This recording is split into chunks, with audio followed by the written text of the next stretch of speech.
Jika zaman dulu orang-orang melihat cacing yang ada di pikirannya bisa digunakan untuk obat seperti tipes, panas, stamina, untuk dijadikan pupuk, dan lain-lain. Tapi untuk anak muda sekarang melihat cacing banyak sekali berpikir, memangnya bisa dibuat apa? Yang ada di pikirannya malah geli, haram kalau dimakan, dan lain-lain.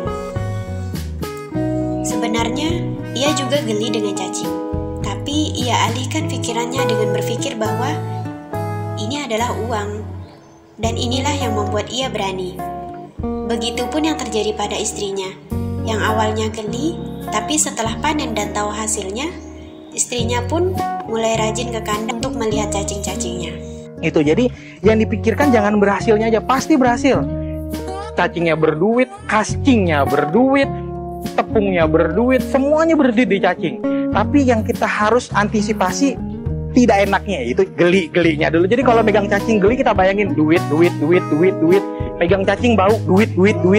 Pegang cacing Allah duit nih, duit. Jadi yang kita bayangin duit, jangan geli. Jadi saya juga takut sama cacing sebenarnya. Begitu megang, nih duit saya udah keluar. Ini duit banyak keluar nih. Jadi mikirnya ini harus jadi duit. Gitu, jangan jadi geli. Istri saya pun geli megang cacing. Begitu mulai panen, mulai sayang, jadi mulai sering ke kandang, mulai mas, cacing udah dikasih makan belum? Nah, dulu nggak, kasih makan mulu, bau, gitu. Jadi sekarang begitu udah jadi duit, istri lebih sayang, keluarga lebih tenang.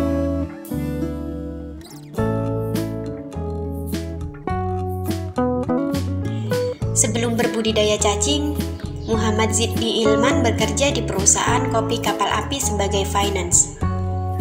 Karena jam kerja yang tinggi, membuatnya berpikir untuk memiliki usaha.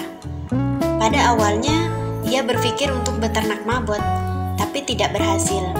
Kemudian, ia mencoba untuk memelihara cacing dan berlanjut hingga kini. Ia memilih cacing karena perawatannya yang mudah dan bisa ditinggal. Selain menjadi obat, cacing pun bisa mengolah limbah dapur. Keuntungan dari budidaya cacing yaitu perawatannya mudah, hasilnya memuaskan, dan semua yang dari cacing bisa dimanfaatkan, seperti tepungnya, cacingnya, airnya, dan bekas kotorannya. Nah, dari hasil yang bisa kita hasilkan dari cacing di sini, satu yang bisa dihasilkan, cacing itu sendiri kita bisa hasilkan. Yang kedua, kotorannya cacing bisa kita hasilkan buat tanaman. Saya sudah aplikasikan di rumah, warga-warga sekitar bagian sudah saya bagi.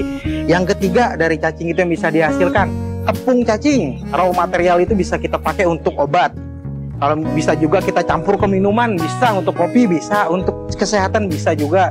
Yang keempat, setelah dari tepung tadi, bisa juga yang biasa saya jual jus cacing. Jadi cacing itu direbus, setelah direbus baru diminum. Hasilnya lebih berkhasiat daripada yang tepung, cuman kalau ini tepung bisa awet. Kalau yang direbus hanya tahan maksimal 2 hari. Tapi resep dari zaman dahulu adalah di jus. Selanjutnya yang bisa saya jual adalah air bekas dipanaskan cacing itu bisa jadi campuran buat pupuk, bisa juga dicampur buat aroma, buat kita kasih tambahan pakan. Itu juga tetap bernutrisi gitu. Tapi tidak disarankan untuk dikonsumsi manusia. Itu bukan human grade menurut saya begitu. Yang saya jual keluar tepung. Kalau yang saya setor ke PT pun tepung. Kalau ada beberapa warga yang minta dikapsulkan, saya kapsulkan. Awal mula mempelajari budidaya cacing ini, ia dapat dari menonton YouTube di sela waktu kerja. Tapi karena ia bingung dengan banyaknya metode memelihara cacing, ia pun berkonsultasi dengan ayahnya. Dan sang ayah menawarkan Zidni untuk mempelajari di satu tempat yang mengajarkan tentang budidaya 3 jenis cacing, mengajarkan pemeliharaannya dari dasar, serta sudah bernaung di bawah PT. Informasi dari ayahnya itulah yang membuat ia tahu bahwa peternak cacing-cacing besar punya cara, metode, serta marketnya masing-masing. Menurutnya, semua jenis cacing itu bisa dijadikan obat. Hanya setiap jenis punya keunggulan masing-masing. Dan yang dipelihara oleh Zidni adalah cacing lumricus.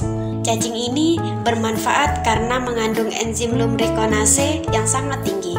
Enzim inilah yang sangat bermanfaat untuk tubuh manusia. manusia. Bukan hanya tipes, tapi juga seperti memecahkan pembuluh darah yang menggumpal, memperbaiki peredaran darah, dan lain-lain.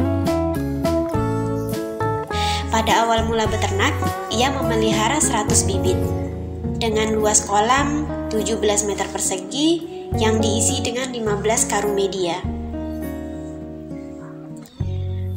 2 atau 3 bulan kemudian, cacing bisa berkembang biak 2 atau 3 kali lipat. Dan untuk yang sudah besar, serta layak diolah akan dipanen, dan separuhnya ditinggalkan agar berkembang biak lagi. Karena konsep memelihara cacing ini cukup hanya membeli bibit 1 kali saja. Untuk selanjutnya tidak perlu membeli bibit lagi. Ia membeli bibit cacing ini dari Jawa Timur.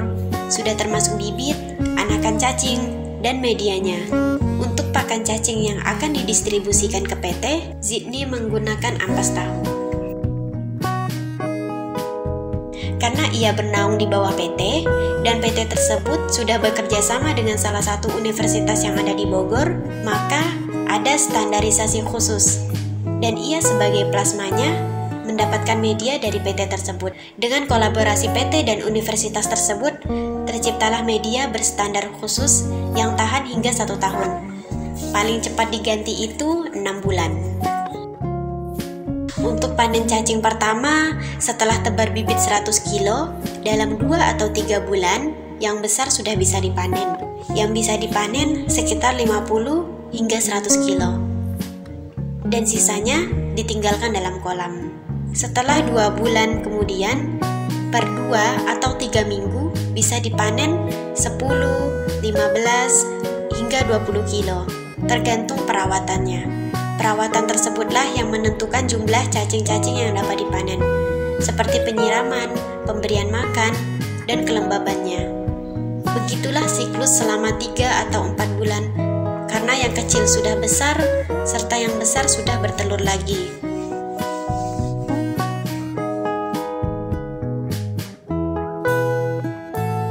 Dan kenapa saya milih cacing itu sebenarnya budidaya atau usaha yang bisa ditinggal, sangat mudah dan bisa ditinggal gitu. Akhirnya saya berpikir, apa yang mudah dan bisa ditinggal? Oh, cacing itu sangat mudah dan bisa ditinggal. Dan ternyata resep-resep orang tua zaman dahulu itu cacing bisa dipakai untuk obat. Nah, saya pikir kenapa tidak kita jadikan cacing ini bisa mengolah limbah dan jadi obat gitu. Dari situ saya terpikirkan untuk budidaya cacing, karena satu, perawatannya mudah, yang kedua hasilnya sangat memuaskan, dan ketiga, semua yang dari cacing itu bisa dimanfaatkan. Cacingnya, tepungnya, airnya, bekas kotoran cacingnya, semua bisa dimanfaatkan gitu. Jadi zero waste. Jadi makanya saya memilih cacing.